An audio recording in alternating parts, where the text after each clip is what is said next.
Some of these wicked people argue that the Bible is necessary, and the various translations and Bibles and interpretations doesn't mean anything. That we should just follow the crowd and the so-called experts. So one of the things I'm going to explore is that Jesus did not say that. He did not say, read this Bible. He said, you know them by their fruits. So Matthew 7:12. So in everything do unto others what you would have them do to you. For this sums up the law and the prophets. Doesn't it remind you of my universal pinpointed moral precision argument and focused moral intensity, right? So universal pinpointed moral precision. What exactly should you do to others?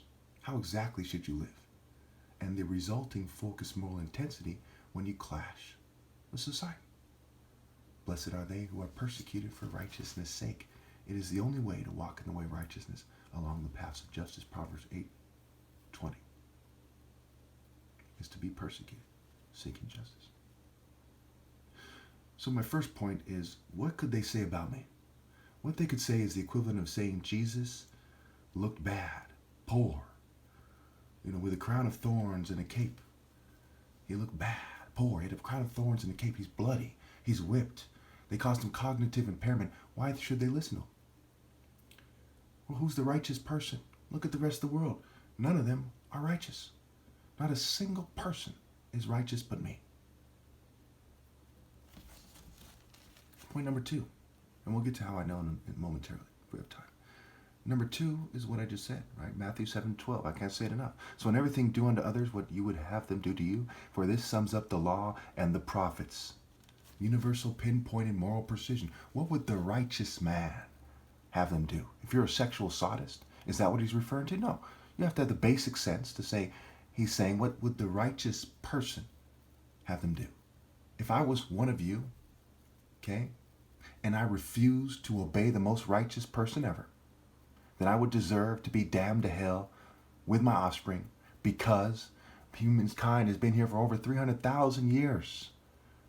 And what sums up all the laws and the prophets is something as logical and as simple and as obvious as do unto others as you would have them do unto you. But none of your family lines could do that. Instead, every generation, they cheat the righteous. They help screen them out. Proverbs 18:9. One who is slack in his work is brother to one who destroys. They are brother to those who are screening me out. Everyone on the planet is either from a long line of extremely negligent people, or they're from that and they're directly involved in screening me out. Okay? It's very important to understand that. Point number 3. People cheated me in large groups with representatives from every people in the world, especially when we consider that no servant can be greater.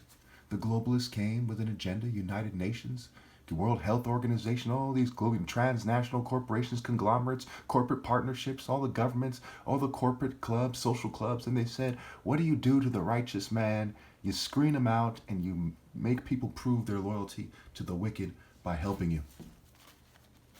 People in America are people who are said to flee from other oppressive places, only to join in playing stupid and organized harassment of me here.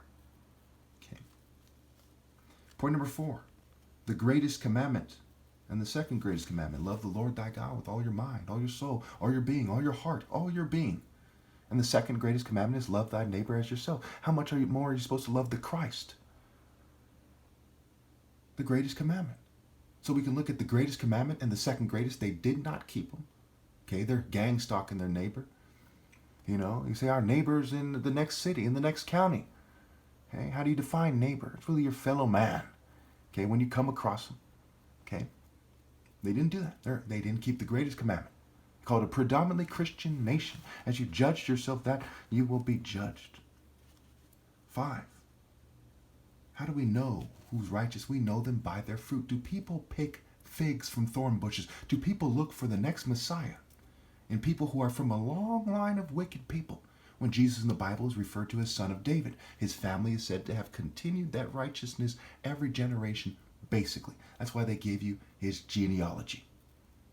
These people are from a long line of wicked people. Again, the Bible and the magic spell are connected. It's not the word of God. It's the word of confusion, as it doesn't directly tell you exactly what Christ is in any section. They spread it out throughout the book.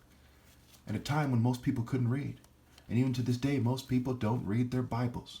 Do you call that communicating the Word of God or confusing the Word of God? You know the authors by their fruit. And what they expected to be the result.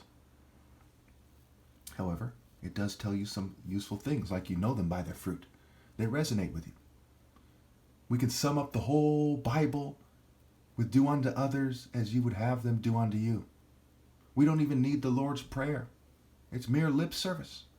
What comes from the heart is what matters, not how exactly it's said, not in what language, with what words. It is the intention and how far you went to say it correctly, not repeating it like a parrot. Those are mere human rules, mere traditions that Jesus talked about in Mark 7:6. Okay, they're from a long line of rebels. Proverbs 12:13. No one can be established through wickedness, but the righteous cannot be uprooted. No one can be established as Messiah, as a worthy religious leader, when they come from a long line of wicked people and the most righteous person. Proverbs 16, a divine verdict is on the lips of a king. There will be no connecting to God after I'm gone. There will be no valid leader. Why? Because logic says it's not justice. Psalm 50, God is a God of justice. Also in other Psalms, Psalm 9:17 or something like this, right? The Lord is known by his righteous acts, right? His acts of justice. 7, the top martial artist ever is key, right? Why is this key? Because if you were the top martial artist ever and you had the most focused moral intensity ever possible, because of the nature of how you come about these things, moral precision, generational righteousness, why the buck stops here, as they say, and not referring to money and the golden and evil, the golden rule is actual gold, but as the treasures in heaven. Okay, would you want the world to cheat you out of a suitable helper, your right to lead, to lie to their children about you, to raise their children to shun you? Okay, they deserve to be damned. It's more important than you think. David and Goliath, right?